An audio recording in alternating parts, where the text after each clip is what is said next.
সুপ্রিয় শিক্ষার্থী, আসসালামু আলাইকুম। আজকে তোমাদের সামনে নিয়ে এসেছি আরও একটি গুরুত্বপূর্ণ রুলস। আমরা দেখি বিভিন্ন প্রতিযোগিতামূলক পরীক্ষায় আমরা ইংরেজিতে আনসার করতে পারি না, তো তেমনই একটি গুরুত্বপূর্ণ রুলস নিয়ে আমি কথা বলবো।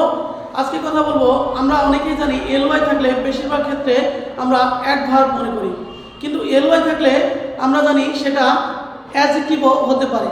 তো কিভাবে? যেমন আমি যদি বলি যে রেগুলার, রেগুলার অর্থ কি? রেগুলার অর্থ হচ্ছে নিয়মিত। রেগুলার অর্থ হচ্ছে নিয়মিত। এর সাথে যদি এলওয়াই থাকে, প্লাস এলওয়াই থাকলে এটা হবে অ্যাডভার্ব। অ্যাডভার্ব হবে যখন আমাদের বোঝা গেল যে যখনই দেখবো আমরা কোনো অ্যাডজেক্টিভের সাথে, যেমন বিউটিফুল, বিউটিফুলের আগে যদি আমরা পরে যদি এলওয়াই যোগ করি তাহলে হয়ে যাবে বিউটিফুললি। আর এটার বাংলা হবে ভাবে, সবসময় ভাবে, সুন্দরভাবে, রেগুলারলি, নিয়মিতভাবে।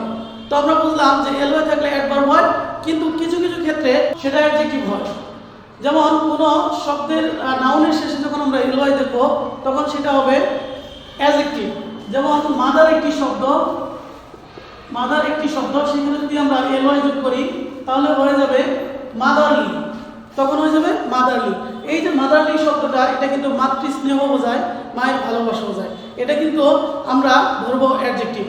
তাহলে বোঝা গেল কোনো নাউনের শেষে যদি এলওয়াই থাকে তাহলে সেটা হবে অ্যাডজেক্টিভ। কোনো অ্যাডজেক্টিভের শেষে যদি এলওয়াই থাকে তাহলে আমরা সেটা ধরে নিব অ্যাডভার্ব। তো আশা করি ভিডিওটি ভালো লেগেছে। এই ধরনের সুন্দর সুন্দর টিপস পাওয়ার জন্য আমার পেজটি ফলো দিয়ে যাবে এবং চ্যানেলটি সাবস্ক্রাইব করে যাবে। আসসালামু আলাইকুম।